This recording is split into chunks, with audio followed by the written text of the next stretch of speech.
잇몸 치료는 많이 할수록 좋다. 잇몸 치료는 다 보험 적용이 되기 때문에 3개월에 한 번씩 받는 건요 다 건강보험 적용이 됩니다. 그래서 비용이 싸요. 네, 안녕하십니까. 닥터베 치과 치주과 전문의 대표원장 배승환입니다. 그래서 이제 잇몸병의 발전하는 단계를 한번 말씀드릴게요. 간단하게 일반적으로는 이렇게 건강한 잇몸을 가지고 있다가요, 우리가 이제 치석이라든지 뭐 이물질이라든지 음식물들이 들어가게 되면서 이 잇몸이 붓게 되고 이 상태로 가만히 놔두게 되면요, 잇몸뼈가 녹아내려서 이렇게 점점 잇몸뼈가 녹아내립니다. 그래서 나중에 치아가 흔들리게 되죠. 이 과정이 아주 천천히 일어납니다. 그래서 뭐 나는 괜찮은데 라고 생각하시다가도 하루아침에 안 좋아질 수 있어요. 제가 여기 오늘 적어놓은 이 4가지 중에 증상이 한 2-3가지 정도 있으면 무조건 치과를 가셔야 돼요.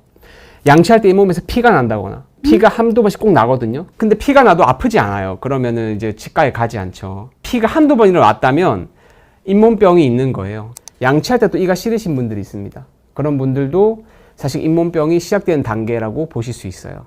그리고 잇몸이 붓는 듯한 느낌이 들거나, 느낌이 들어도 사실상 염증이 있을 가능성이 있고요.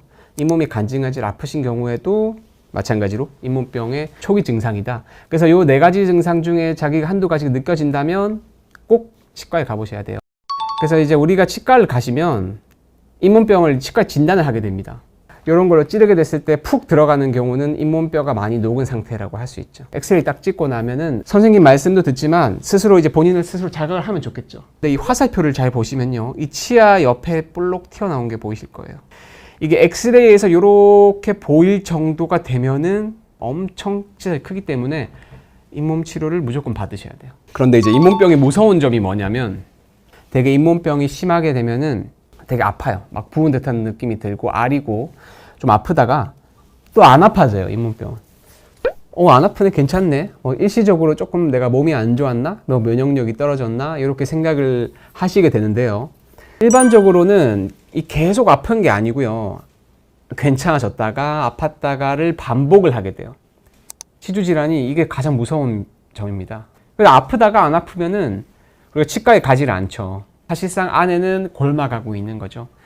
한두 번 아팠다는 거는 안에 염증을 안고 가는 거라고 생각하셔야 돼요. 이 잇몸 치료가 도대체 무엇인가? 이 잇몸 치료 같은 경우는 여러 가지 방법이 있어요.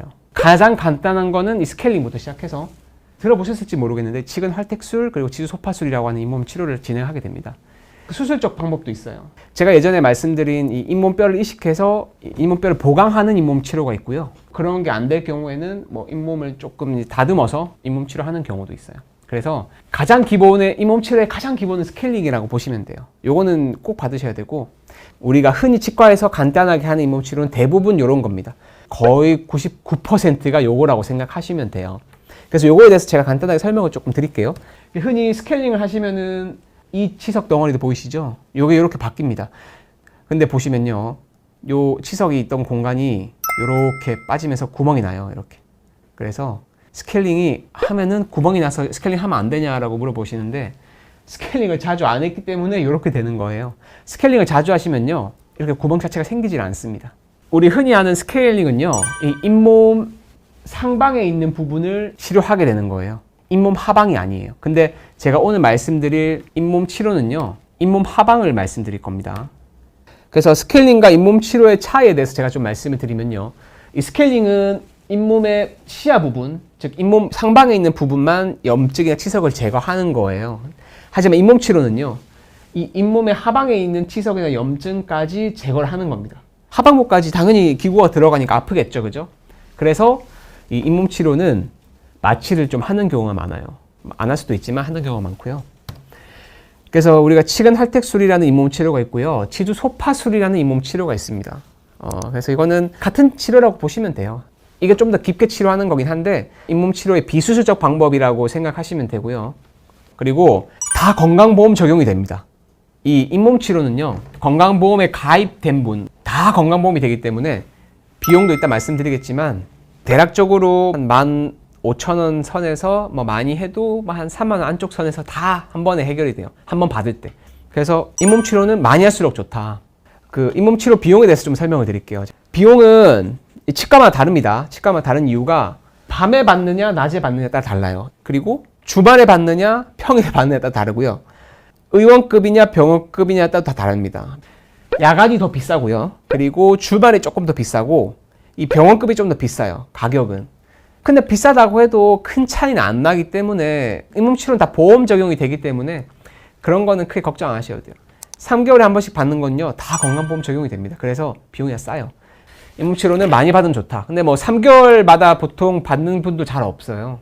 일반적인 분들은 안 아프면 또 가지 않기 때문에 잇몸 질환이 아팠다 안 아팠다 하니까 잘 안 가게 돼요. 치과를. 자주 가셔야 돼요. 3개월에 한 번씩 잇몸 치료 받으러 왔습니다 하고 받으시면 좋아요.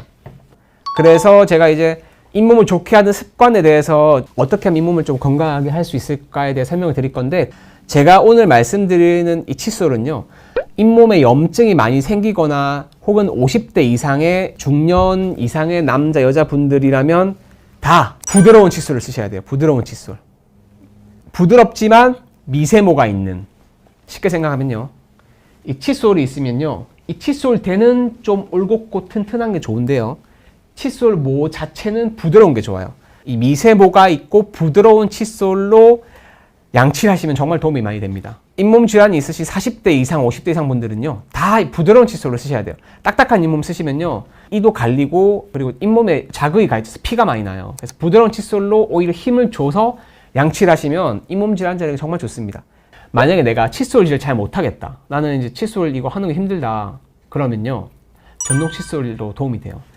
이 전동이 막 왔다 갔다 하면서 잇몸 내부, 잇몸 염증 주머니라든지 잇몸들에게 정말 관리가 잘 되거든요. 그래서 전동 칫솔로 쓰시면 도움이 됩니다.